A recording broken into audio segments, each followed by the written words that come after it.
पता नहीं मैंने उस लायक कभी आज तक लिखा है कि नहीं, लेकिन आज पहली बार फरमाइश हुई है किसी लाइन की, तो अच्छा लग रहा है कि और शायद वो थॉट भी बहुत अच्छा है। और इसको अगर आप प्रैक्टिकली अप्लाई करें अपनी लाइफ में कि किसी के आने के बाद हमारी लाइफ हमारी ज़िंदगी पूरी उसके काबू में हो जाती है, तो वो नौबत नहीं आने देनी चाहिए। अपनी ज़िंदगी पर अपना ही काबू रखना चाहिए। खुद में मुकम्मल थे हम तेरे आने से पहले, खुद में मुकम्मल थे हम तेरे आने से पहले, फिर क्यों है अधूरापन तेरे जाने के बाद। अच्छे खासे ज़िंदा थे जब खुद से इश्क था, मरने लगे हैं तुझसे दिल लगाने के बाद।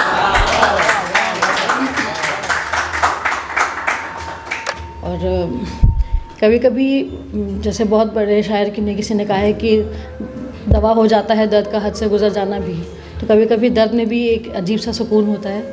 तो उस पर लिखा था कि अब ना आना तुम के इंतज़ार में सुकून है, अब ना आना तुम के इंतज़ार में सुकून है, चुभने लगे हैं फूल के बज़्म खार में सुकून है।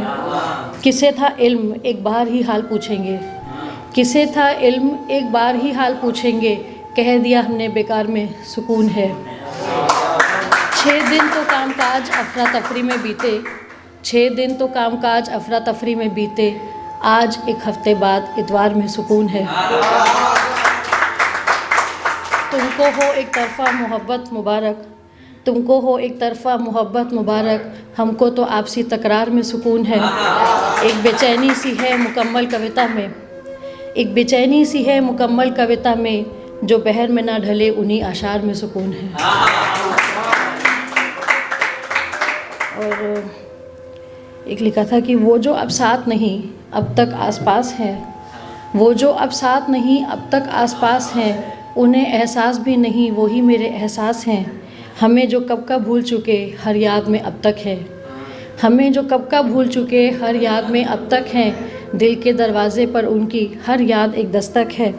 सोचा तो कई बार ना सोचें ये बातें, सोचा तो कई बार ना सोचें ये बातें, दिन तो गुज़र जाता है पर मुश्किल हैं ये रातें। प्यार वफ़ा के नाम पर क्यों खुद से ये मजाक किया, प्यार वफ़ा के नाम पर क्यों खुद से ये मजाक किया, जो धड़कन भी ना समझ सके क्यों उनसे इतना प्यार किया। एक हो तो फ़िक्र नहीं कितने गमों को नाम दे, एक हो तो फ़िक्र नहीं कितने गमों को नाम दे, दिल जो अब भी धड़कता है तो क्या इसे इनाम दे, दिल जो अब भी धड़कता है तो क्या इसे इनाम दे। और अब आज आर्मी डे है और सेना दिवस है, तो सेना पर तो नहीं, हाँ देशभक्ति पर मैंने कुछ लिखा था। और देशभक्ति और माँ भक्ति में बहुत ज़्यादा फ़र्क नहीं होता है। अगर हम देश को माँ और माँ को देश मान लें तो मेरे ख्याल से दोनों के लिए हमारा जज्बा एक ही बराबर होता है। और मेरी देशभक्ति ही मेरी माँ से शुरू होती है, क्योंकि मेरी माँ पाकिस्तान से यहाँ आई थी रेफ्यूजी फैमिली के तौर पर। तो उन्होंने जो कष्ट देखे, जो झेला, और जितनी बड़ी हवेली वहाँ छोड़कर यहाँ आई थी और यहाँ मंदिर के पीछे छुपकर नमक प्याज रोटी खाई, तो उस तरह के संघर्ष के बातें आपके अपनी माँ से सुनी हुई अभी भी रोंगटे खड़े हो रहे हैं बताने में, कि एक तो माँ का कष्ट और फिर से देश का मतलब धरती माँ का कष्ट, दोनों एक साथ सुनना बचपन से ही, तो वो दिमाग में बैठा हुआ है। मेरी देशभक्ति वही है कि मेरी माँ ने ये सिखाया था कि अपना काम जो भी करो ईमानदारी से करो। जैसे अभी आयुष ने पढ़ा कि बहुत बड़े बलिदान की ज़रूरत नहीं है, मरने की ज़रूरत नहीं, लेकिन हाँ छोटे छोटे बलिदान करो, वो भी अपने आप में। अगर आप अपना काम ईमानदारी से कर रहे हैं वो भी देशभक्ति है। ज़रूरी नहीं कि आप सेना पर जाकर शहीद हों तभी देशभक्ति होगी। तो परियों की नहीं थी दादी माँ की कहानियाँ, परियों की नहीं थी दादी नानी की कहानियाँ, मैंने तो माँ से भी सुनी सिर्फ आज़ादी की कहानियाँ। कितना कुछ बताती थी माँ मेरी चोटियाँ बुनते हुए, कितना कुछ बताती थी माँ मेरी चोटियाँ बुनते हुए, उनका बचपन बीता था आज़ादी के गीत सुनते हुए। माँ अक्सर गुनगुनाती थी मेरा रंग दे बसंती चोला, माँ अक्सर गुनगुनाती थी मेरा रंग दे बसंती चोला, अब तक दिल पर छपा है हर शब्द जो माँ ने बोला।